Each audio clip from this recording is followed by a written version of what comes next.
Hey guys, PetZergling here, joined by Daz, bringing you the third game of JangBi versus NaDa, and what looked like at first was going to be a huge stomp. We actually have an incredibly close series here.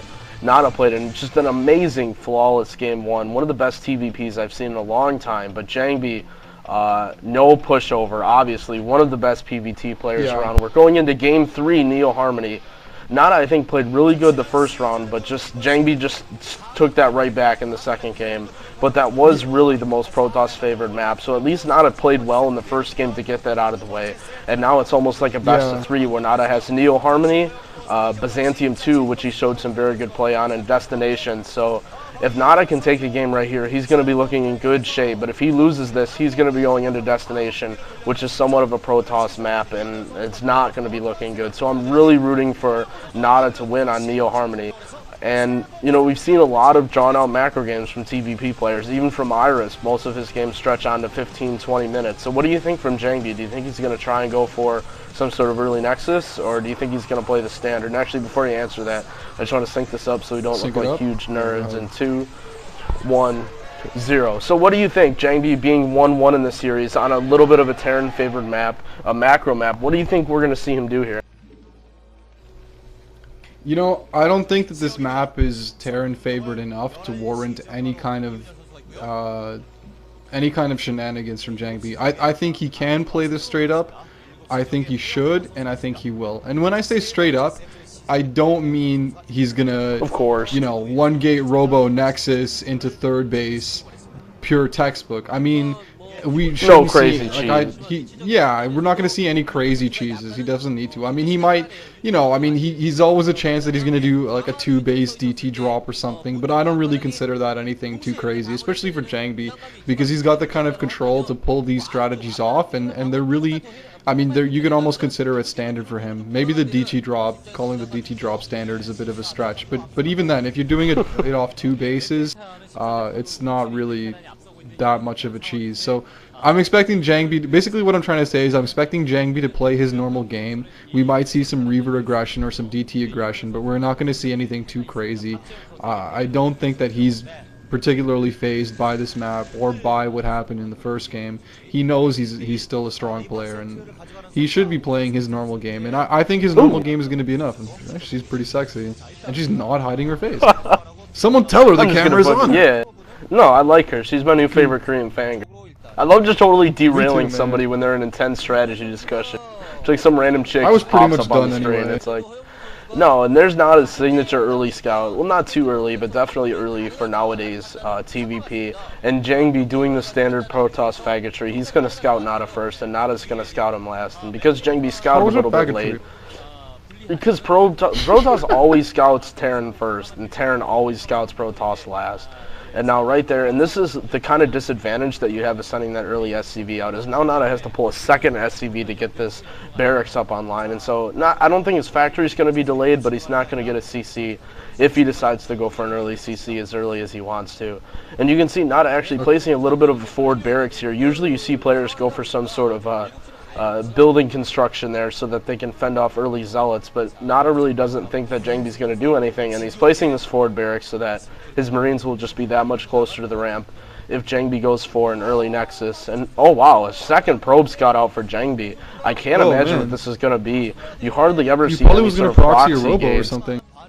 He saw the SCV though, and the SCV saw the probe, but as we saw in the first Byzantium game, NaDa didn't react. Do you think he knows that probe is there? And actually Zealot first out for JangBi, so this is another hint that JangBi might be going for Reavers, but I think it would be a good idea to abandon his tech if NaDa didn't see it, but it looks like JangBi's still sending that probe up there.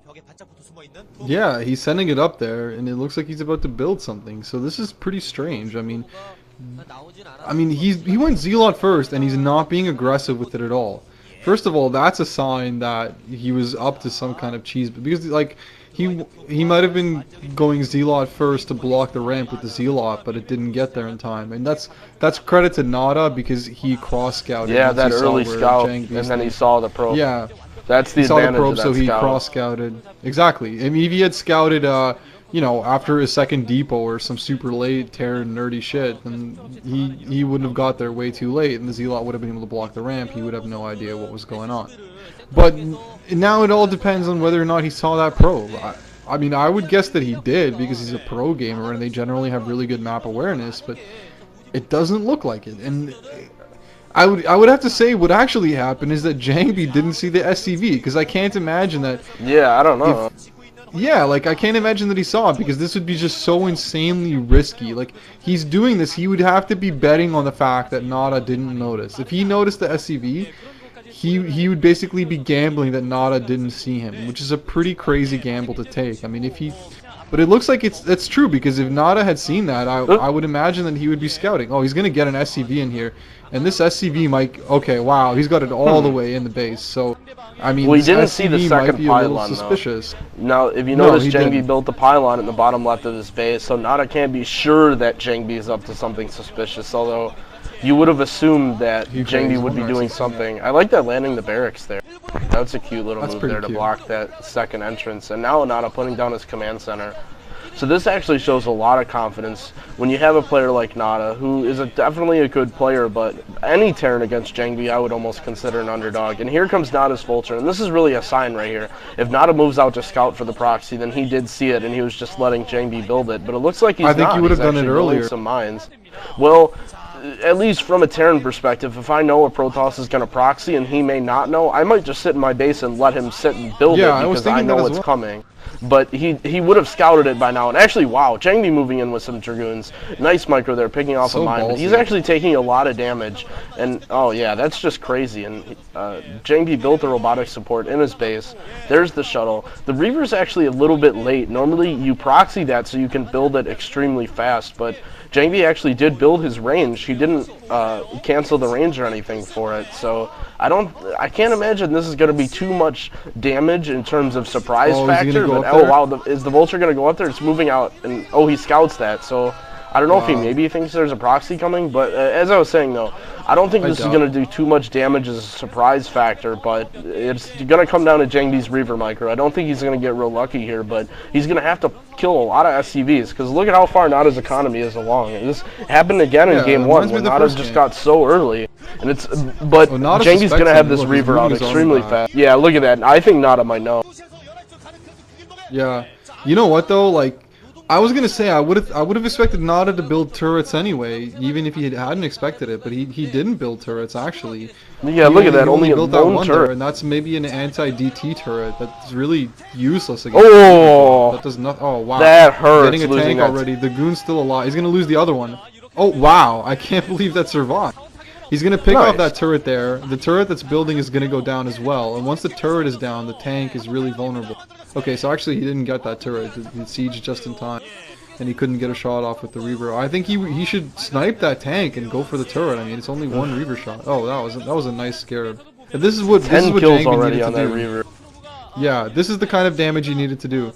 Okay, he has a window there. He could have dropped it and done some damage there. He should have taken one shot. Wow, that's a lot of SCVs going back up. Oh man, this could be really bad for Oh my god. SCVs. Why are you not watching that? Come on! Oh Jesus Christ, he's right on top of all of them. Why did he... Oh my god. I would have dropped it, man. Why... I mean, yeah, you might lose your JangBi's moving up though. He's gonna try and kill him right here. He's attacking. This is so ballsy. This is something that I used to do in 2004, like... actually make like attack with your Reaver, like you go for one base Reaver and then go for a break, and it looks like it's really working out well for him. I think that JangBi has started his Nexus by now, so I mean he's gonna be, by the time this attack is over, he's gonna be at the very least even in this game. I don't know exactly when his Nexus came down. Oh my god, he had a goon in the shuttle. This is really bad for NaDa. No. Oh, but these tanks are all gonna get taken out. This is a disaster. That sucks. Yeah, it's over. That was a nice strat by JangBi. I mean, look, the Reaver's still in green. It hasn't even lost. It just now lost its shields after all the damage it's done. Like, yeah, that's pretty much perfect Reaver control. You can't get any better than that. And JangBi just kind of crushed NaDa there, so that wasn't... Yeah, jeez. As a Terran, you want to minimize the economic damage. And he saved a lot of his SCVs, but he just lost that tank immediately. Oh man, 2 Reavers. No man, he's done. There's There's no way. GG. Poor NaDa, though. This hurts, though. That's a rough loss. GG from NaDa. Yeah, And that sucks, JangBi's man. That actually fucks gone with your head. Reaver every single game so far in the series, 3 times in a row. So, next game is on Destination. I'm really interested to see what JangBi decides to pull there. If he wants to go for another proxy gate, or maybe what NaDa's going to do. It is a good Reaver map. I mean, that's another one of these maps where the perimeter of your base is epically huge. There's no possible way that NaDa can shut it down with perimeter turrets like he did in the first game. So the opportunities to Reaver harass are there on that map, and that's probably what he's going to do. Anyway, if we don't shut up soon, this is going to turn into a two-parter, which we really don't want. So unless you have any final thoughts, let's just move on to the next game. No, man. NaDa lost. I'm pretty sad. Let's go on to game 4 on Destination. Peace out, guys. Peace out.